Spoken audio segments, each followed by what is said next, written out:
नमस्कार, झारखंड विशेष चैनल में आपका स्वागत है। जैसा कि मैं बता रहा था सीबीआई के रिपोर्ट के बारे में, जो फर्स्ट जेपीएससी के बारे में, तो थोड़ा-सा मैंने पढ़ा है उसको, तो उसी के संबंध में मैं बताता हूँ। मैं 2-3 उदाहरण दूँगा।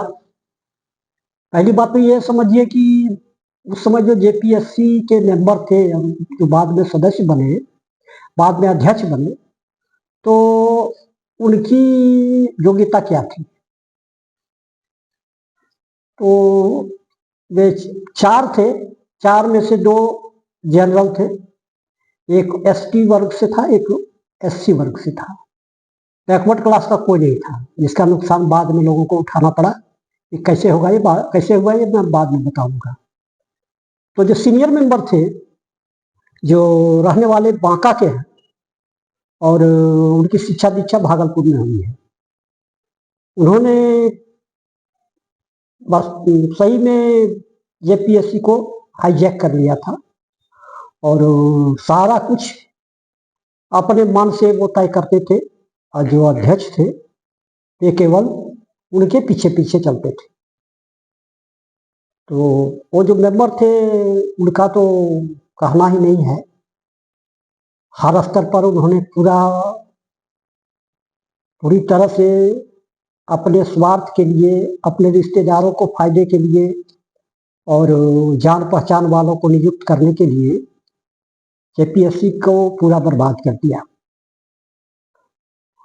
अब मैं बताता हूँ, कॉपी के जांच में जब परीक्षा खत्म हो गई, मुख्य परीक्षा, तो कॉपी के जांच के संबंध में जेपीएससी का निर्णय था कि पैनल बनाया जाएगा और पैनल के द्वारा ही कॉपी जांच की जाएगी और सेंट्रलाइज होगा। सेंट्रलाइज कॉपी जांचने का इसमें नियम बनाया गया था। लेकिन वो जो महाशय थे, जो सीनियर मेंबर थे, उन्होंने कॉपी जांचने की प्रक्रिया में पूरी तरह से मनमानी किया, जातिवाद और क्षेत्रवाद जम करके किया और कॉपी जांचने की प्रक्रिया को मजाक बना दिया। तो मैं बताता हूं कि कॉपी की जांच कैसे हुई। तो सामान्य अध्ययन का जो उत्तर पुस्तिका थी, उसका मूल्यांकन बॉटनी, इंग्लिश, संस्कृत और कॉमर्स के प्रोफेसरों ने किया। इन लोगों को नोबेल प्राइज मिलना चाहिए। और जो कॉपी की जांच हुई, वे प्रोफेसर थे भागलपुर यूनिवर्सिटी के,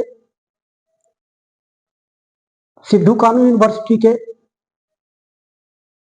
और कॉपी की जांच हुई देवघर, जामताड़ा, भागलपुर, और एक प्रोफेसर थे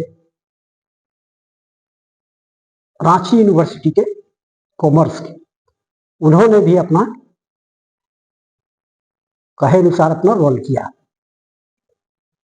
तो कॉपी जांचने की प्रक्रिया जब शुरू हुई, तो जिनको जिनको लेना था, जिस कैंडिडेट को लेना था, जिसके अध्यक्ष फेवर कर रहे थे, या मंत्री और विधायक के आदमी जो थे, उनको खुली छूट मिली हुई थी।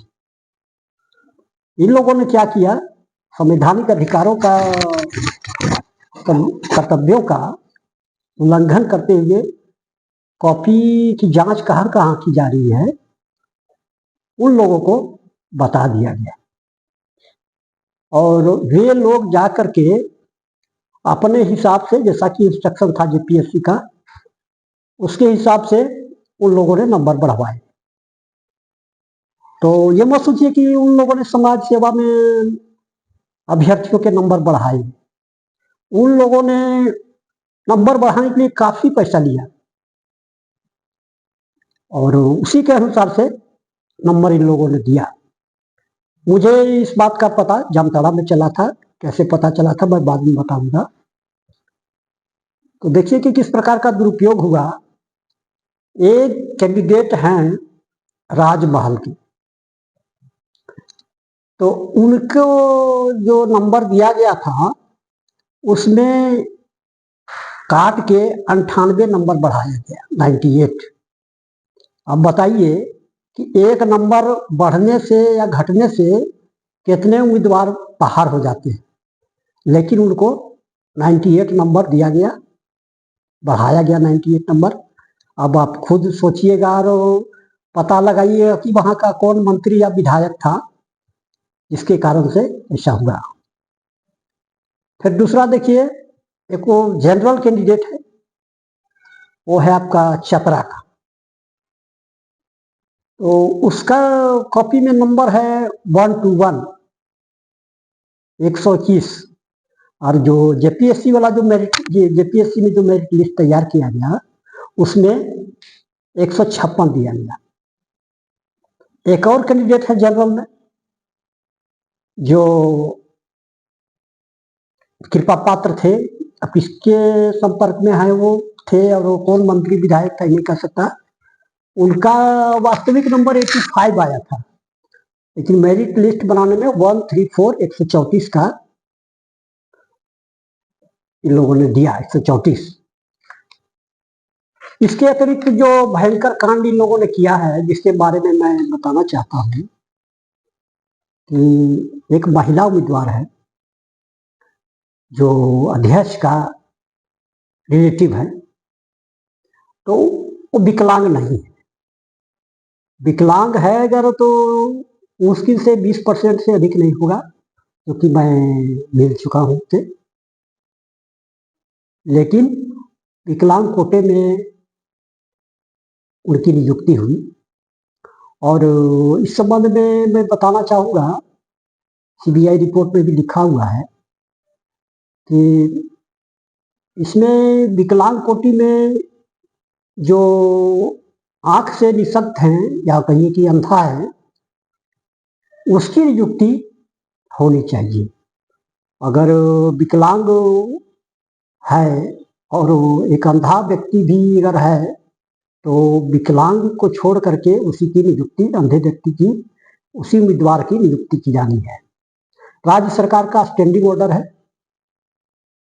अब इस नियम को इन लोगों ने किस हद तक तोड़ा, कैसा शर्मनाक हरकत किया इन लोगों ने, देखिए।